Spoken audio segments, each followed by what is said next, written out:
I'm going out tonight, I'm feeling alright. Gonna let it all hang out. Wanna make some noise, really raise my voice. Yeah, I wanna scream and shout. No inhibitions, make no conditions. Get a little out of line. I ain't gonna act politically correct. I only wanna have a good time.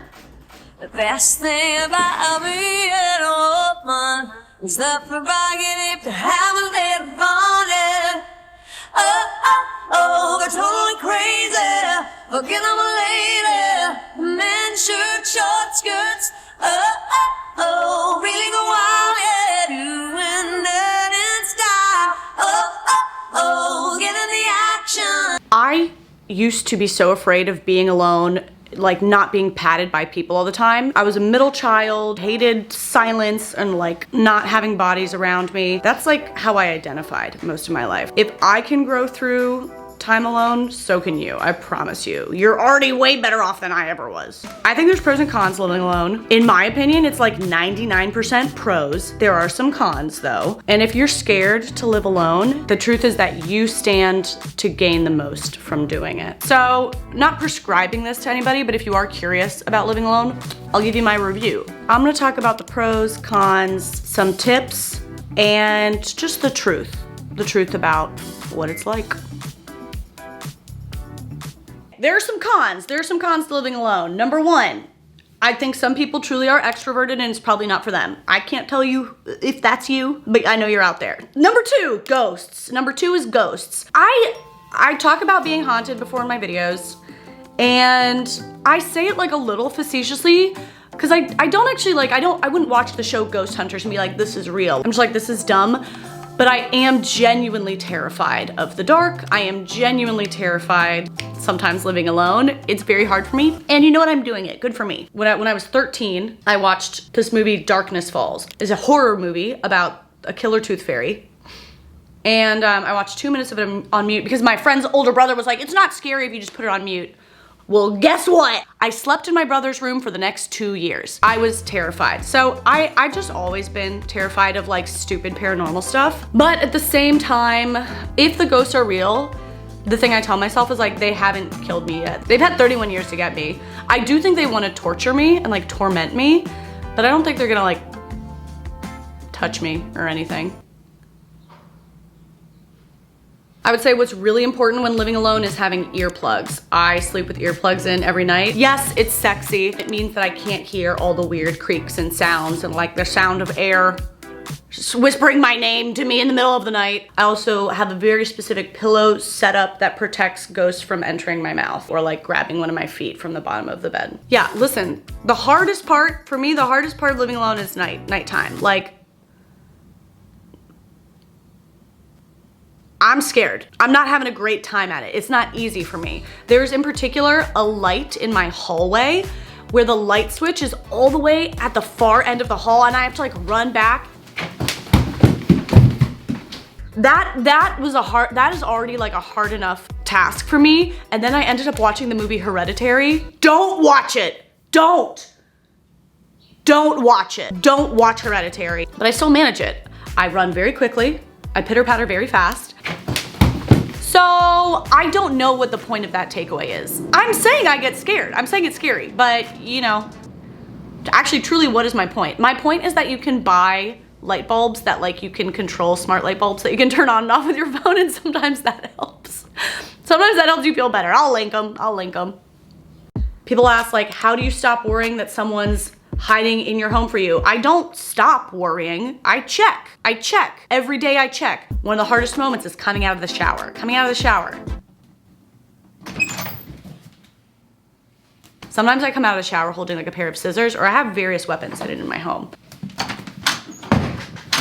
Gotta check under the bed, gotta check in the nook behind my closet, and have to check in the closet. There's also a mystery storage space above the closet. I don't check that. I can't handle it. I can't, if someone's up there, that's just their home now. I'm not checking. I don't even know what I would do.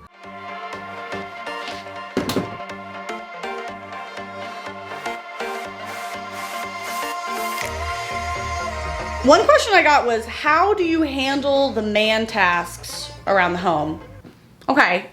Well, obviously I resent the phrasing of this question as man tasks. First of all, you know I have a DIY YouTube channel, right? Like, you know I have a DIY YouTube channel. Google it.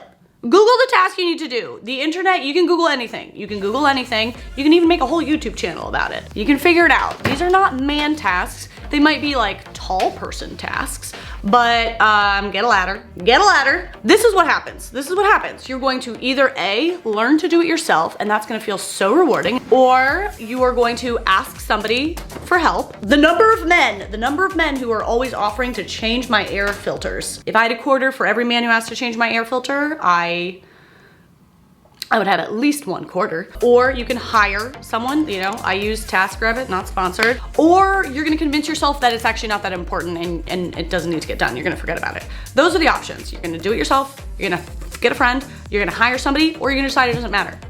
And all of those are acceptable solutions.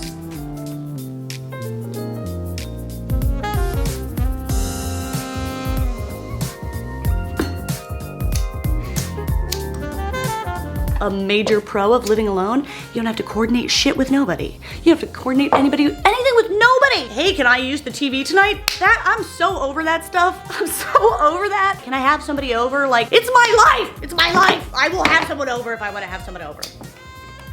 It's called romance. It's so nice to not have to coordinate who's gonna be using the living room tonight. I'm using the living room every night. It's my home. I'm using it.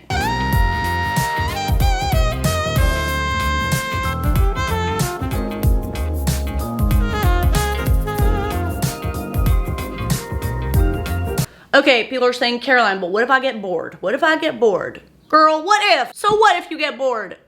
Boredom is not the enemy. Boredom is not the enemy. It's not always fun, but I know specifically as like a person who does a lot of creative work, boredom is crucial for any kind of creative work or life revelations, therapy, breakthroughs, if I want to solve giant difficult problems in my life. If I'm really struggling to get any of those things done, the first thing I change is that I try to get myself bored. When you're going, it starts to diminish your capacity for creativity, for problem solving, for like making big changes in your life. All of that requires moments of boredom. There's a specific kind of boredom in particular that is extremely productive, which is the state of mind that happens when you're bored and doing a simple physical repetitive task, such as painting a wall, folding laundry. Your body's moving, but you don't have to think about it. You can kind of go into autopilot and your brain zones out, right? There's no TV on, there's no phone on. And there is a state that your brain goes into in this very lackadaisical flow where there's increased neural connections, and it is the state in which most frequently people report having huge life revelations, solving huge problems, whether it's like a work problem they've been stuck on or like an internal personal problem, a family problem, a life issue, having huge creative breakthroughs. It most often happens in this state. Boredom is not the enemy. It can feel less fun, it can feel less flashy, but like you'll probably start making really cool stuff. You'll probably start solving really difficult problems in your life. It's a really awesome thing, and you gotta be bored, baby. Here's a hot tip for living alone. Every day, I like to set a wish list. It's different from a to-do list. Like if I don't do everything on my wish list, it's fine, it's not a failure. But I like to sit down in the morning and be like, what would this day have to look like in order for me to go to bed later tonight and be like, wow, what a great day I lived today. I mean, it can be simple things. It can be taking yourself for a walk, getting on the phone with your sister. Did you say that you're a hummingbird or did you say I'm a hummingbird? Going out to get coffee. Whatever those things are, like stretching. I don't know, sometimes for whatever reason, stretching is like a weird part of being an adult that like feels like you've really accomplished a lot. It's being proactive about like what a fulfilled day looks like for you. And I find I have to do it more when I'm living alone, and I do it intentionally then. That's a great thing. A lot of people love to put on music all the time, nonstop. So many people swear by this that I was like, oh, maybe I should be doing that more. So I've tried it.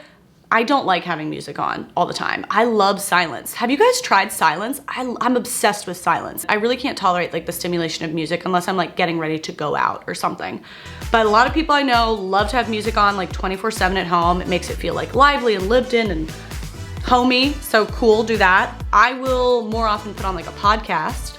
But still, silence is so cool. A question I got a lot I did an Instagram poll with questions about living alone, and one I saw all the time was the struggle of cooking for one. How do you cook for one? It's so hard, so annoying, it's so expensive, whatever. First of all, I'm gonna say you don't have to cook. My favorite food on earth is a sandwich. Have you had sandwiches? They're delicious. But sometimes it's really nice to have a home cooked meal, and for that, there is truly only one way I will do it. The only way I will do it is with a meal delivery service. Green Chef, check it out. Green Chef is sponsoring today's video. They're an amazing supporter of the channel. It really solves all the problems. I've said before, like, I'm not a big cooker, chef. I do lots of creative stuff all day long. By the time I'm ready to eat, like, I don't want to spend 3 hours doing it. I love Green Chef because all of their meals, the cook time is 25 minutes or less. Everything is pre-portioned. Like, I'm not buying a whole pack of radishes and wasting all of them. Like, it's great for when you're cooking for one. You're not overbuying produce. You're not like watching stuff rot in the fridge that you never got to use. I do the meal delivery like for 2 people, and it means I have leftovers for the next day. Easy, like, done deal. I've shared both of my parents are medical professionals. My mom's a nutritionist. Like, I've always been raised on eating well, nutritionally balanced meals, so I love Green Chef. Green Chef is a CCOF certified organic company, and they have options for every lifestyle: keto, paleo, vegan, vegetarian, fast and fit, Mediterranean, gluten-free, you name it. Green Chef offers fresh produce, premium proteins, and organic ingredients that you can trust. Green Chef is a certified organic company. It's truly like the only way that I will ever cook. Otherwise, I feel like I don't have the time, I don't have the energy, but I also sometimes get bored of eating the same thing over and over, and Green Chef is always updating their recipes. There's always so much variety. The other night I had, what did I have? Chicken and like bell pepper quesadilla. Please, please. So, if you guys wanna try out Green Chef, you can use my code Caroline60 to get 60% off plus free shipping. Go to greenchef.com for more details. Truly no complaints. I love to complain. Complain about that helicopter. Can you shush? No complaints with Green Chef. So definitely check them out. Thank you to them for sponsoring today's video. And let's hit it. We're gonna go back to the video now.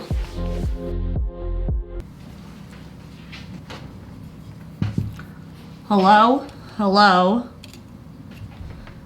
One of the most important things, I think, if you're also working from home alone, is to make sure that there are like a couple different places that you can work from. If there's only like one spot that you can ever work from, you're gonna like start hating that corner of your home. Like, sometimes I work at the table, sometimes I work on the couch, sometimes I work in the chair, sometimes I work in my bedroom. I don't know if I believe in fate, but I definitely believe in drama. None of them told me you have to attach the garlic to a string, so it was just lost inside of me for like a week. Being able to mix it up keeps it feeling fresh and keeps you from not wanting to like fall into a blind rage while you're working from home alone.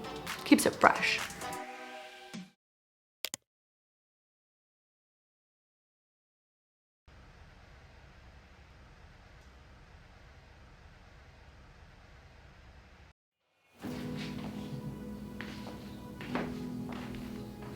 I know a lot of people contemplate like the struggle of living alone after you're coming out of a romantic relationship. I also did that. That's when I started living alone for the first time. And of course it's difficult. I don't want to trivialize like how difficult it is to come out of that period, but it also is like the only thing that makes sense to me is that after you've been with someone and you've been sowing your life and your soul and your heart and your schedule to somebody else, it would make sense to me that you have like a palate cleansing period where you kind of return to yourself, return to who you are, because I guarantee that who you are now is very different than the person you were when you started that relationship. So if you never have the time to kind of like touch base with that again, then I think it's hard to move forward in a constructive way. When I came out of my last long-term relationship, it was like a 6-year relationship. You can imagine like the amount of change that happened in me in those 6 years, but in a way, I kind of felt like I couldn't put it all into practice until I was living solo. It's almost like you're like spinning your wheels, you're changing, you're growing, you're evolving, but you're still kind of tethered a little bit to who you were when you entered that relationship. And then I felt like when the relationship ended, I could like kind of hit the ground running, and all of this change and all of this evolution that I'd been building up over years could like finally be put into practice. It's a very difficult thing to then go living alone. Of course it's difficult, but I think it's also really like beautiful and constructive in that way. Some of the pros to living alone, for sure. It's the best way to get to know yourself. And it's a great way to build your confidence. Confidence in like knowing how you like to spend your time. It's gonna be uncomfortable at first. So if you move in alone, you're spending time alone and you're like, I'm failing at finding out how I wanna spend time alone. It's not a failure, that's the figuring it out. The figuring it out is the fact that at first you're like, well, I don't fucking know. I've just been pretty bored for a while. That's the process, don't freak out. But once you build that knowledge of how you like to spend your time, what you do, what you don't like that's what intuition is just being able to make those calls faster. And the confidence that comes with learning to take care of yourself, learning to take care of your home, to learn that like, yes, you can lean on friends and family, but first and foremost, you can lean on yourself. It's the best feeling in the world. And you only get to have confidence in that feeling by kind of stumbling through it, by doing it.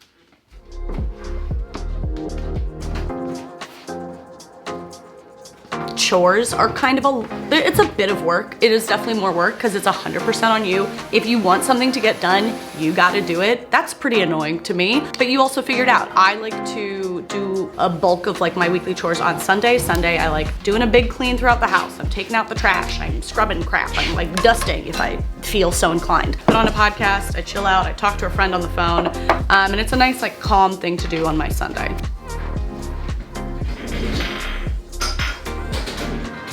Okay, another con, you won't be listening to true crime podcasts anymore. You won't be. I mean, this is the thing, like, I'm a woman who lives alone and my entire life is on the internet.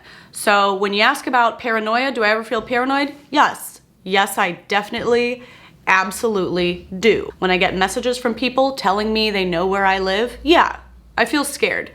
And it's not enough to keep me from like living my life the way that I want to live it. You can get a home security system. I sleep with weapons. My friend shared with me like a ladder that you can just like throw. It's like a rope ladder, I think, that you can like hook over your windowsill and throw out the window to go down if you, cause like I'm not on the first floor. So if I ever had to like escape out a window, I have like a throw ladder. I'll link the stuff. And I'll probably never have to use any of it, but it does give you peace of mind. So I'm not gonna say that I've solved that issue. I'm not gonna tell you that you shouldn't think about it. I think that would be a really naive thing to say. But there are definitely measures you can take to make yourself feel safer and to actually be safer. I know a lot of people watch this channel for my interior design hot takes, and I am always getting the question of like, how do you figure out what your style is? How do you figure out what your taste is? Live alone, don't compromise with anybody. You get to experiment nonstop, and the key to figuring out your design style is to experiment. I don't think you like sit and ponder and you're like, aha, this is my style. You have to throw stuff up on the wall, sometimes hate it, move things around, not love it always, adjust, upgrade this, upgrade that. That's how you figure it out, you tinker. And roommates and partners are pretty annoyed by it in my experience. Yeah, I think I annoyed a lot of people. So it's pretty nice to do that without the pressure of like annoying somebody else. You're like, yeah, I'm rearranging the art again. It's gonna be okay. Of course, the biggest question I hear around living alone is like, well, what if I'm gonna end up feeling lonely? I don't wanna end up feeling lonely. And there's so much advice on the internet and from people and videos about like how to keep yourself from feeling lonely. Hot take, I just don't think that loneliness is the ultimate enemy. Everybody's gonna feel lonely sometime in their life. It's not a failure, and it's actually a signal, I think. It's kind of like hunger. When you're hungry, it's a signal to you that like your body needs something. And when you're feeling lonely, it's a signal to you that you need something. There's some kind of like connection or fulfillment or some kind of being known and that your life is missing. So it's a really important signal. And I do think that when you're living with roommates all the time, as I did for a super long time, if that's the only thing that's standing between you and feeling really lonely, then you're missing some meaningful, true connection in your life. If we were to take away that roommate thing as soon as your roommate goes out of town and you're just like, you're in the depths of loneliness, that's not a roommate problem, it's a connection problem. I think that roommate connection, the day-to-day comforts of roommate connection, They can be super nice, and they can also kind of be like a sedative. They can make you a little passive. It's like comforting enough to keep you from going out and doing the harder thing, which is like trying to build meaningful connection in your life. And it's very hard to do, especially as adults, making friends, getting involved in communities. Like, it's very hard to do. I work remotely, I live alone, I'm not in a relationship. Like, I get it, it's hard to do, and it's really important. It's important to feel that hunger. Like, the hunger is what will drive you to go out and forge actual communities, actual connection. But if you're just like getting a constant drip of snacks at home, you're never gonna feel that hunger, and that can be disabling because your roommate might not be around forever anyway. And then when they leave, or they're out of town, or they move, or they get in a relationship, like, are you screwed all over again and you haven't spent this time figuring out what meaningful connection you want? You don't have to rely on that. So to me, loneliness is not the enemy. It's a signal that we're all gonna feel in life, and we're gonna feel it multiple times. It doesn't mean something about you, it doesn't mean you're a failure, it doesn't mean you're unlovable. It just means that like, you're hungry a little bit. Wait, what? Hold on, I'm supposed to be, ironically, I'm filming alone video, but my sister's actually here because we're gonna go to lunch. Can you come say what you just said? I said hellos other people. You're not on camera, come sit here. say it while you're sitting here. Hell is other people. Hell is other people. It's a line from a play called No Exit by Jean-Paul Sartre, in which the whole premise is that 3 people have died and they're in hell, and hell is just a room with no exit in which they have to be together forever. Basically like having a roommate. Yeah, I think like truly if the options are, I got a lot of questions that are like, how do you get over the fear of like getting murdered living alone? First of all, I haven't solved murder. Like, people be out here getting murdered still. I could be murdered for sure. I haven't like solved murder. You could be murdered by your roommate. Yeah, also true. I haven't solved murder, and I'm not saying that like you won't get murdered. That's not a promise I can make you. But when I weigh the options of like, maybe get murdered or like make small talk with a roommate, I take murder. I take murder for sure. Also, a room of one's own. What about a room of one's own? The whole premise, it's a 1929 essay by Virginia Woolf. The whole premise is that women need 500 pounds a year and a room of their own in order to... 500 pounds is dollars. Well, you know, this was in 1929, but the idea is British dollars. Intellectual freedom depends on material things, like having financial, economic means and space to be alone with your thoughts. It's true. Creative. Yeah. Thank you for your time. So, it's good for you. You're dismissed.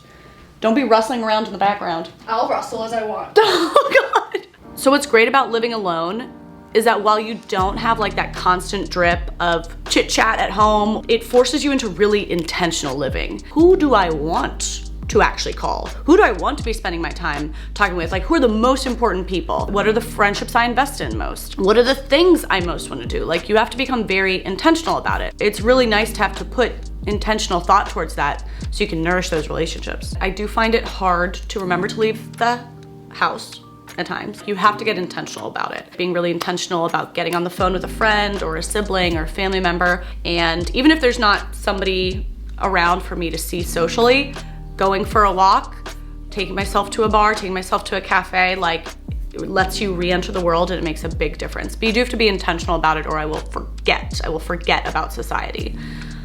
And I think the hardest thing, the thing that you will give up, is being able to share that thing that just happened. Being able to walk in the door and be like, oh my God, I just had the worst day, this. Or I just had the best day, you won't believe what just happened. Like, those spontaneous moments of getting to either vent or getting to like celebrate, that isn't naturally built into your day anymore. I do find that I often just end up like swallowing those moments, whether it's a hard moment or a great moment. I just kind of end up dealing with it on my own, and then I think I missed some opportunities to like share those things with people. So that's something I'm working on, remembering to like bring my life to people. You do have to remember to like call someone, or I voice memo people all the time. I'm always voice memoing because it means you don't have to like commit to a full phone call, but you get to share something. You have to go, you know, a little more out of your way. Not my favorite, but it's survivable. There are so many more tips for living at home alone. Scan the comments for other people's advice. But most importantly, like, if you clicked into this video and you're curious about living alone, there's something there that's intriguing you. Like there's something that's calling your soul, and don't let the fear stop you. If you feel afraid, you stand to gain the most from it. You're gonna grow the most and stretch the most. I feel like I don't even recognize myself from a few years ago. I don't even recognize that girl. I feel so different. I love living alone. It's the greatest, and I never thought that I would be able to enjoy it or even tolerate it. Don't pile on some judgment about like FOMO, or a judgment about feeling lonely, or a judgment about feeling bored. Like, these are assets. Squeeze them, juice them, use them in your life. You're gonna flourish. That's all I got for you today. Oh, I'm gonna go hang out alone. Actually, I'm gonna go cook a Green Chef meal right now. So, that's it. Appreciate you guys, and I'll see you around the channel soon. Bye. Oh, I forgot to say, if you want yet more content, I think there's a podcast coming out called Content People, where I had a really fun chat with the host Meredith. It's all about like creating content and creative pursuits and strategy. So if you're like interested in, you know, the creative journey, I think it's a really fun chat. I'll link it in the video description if you guys want to listen. Have a great weekend.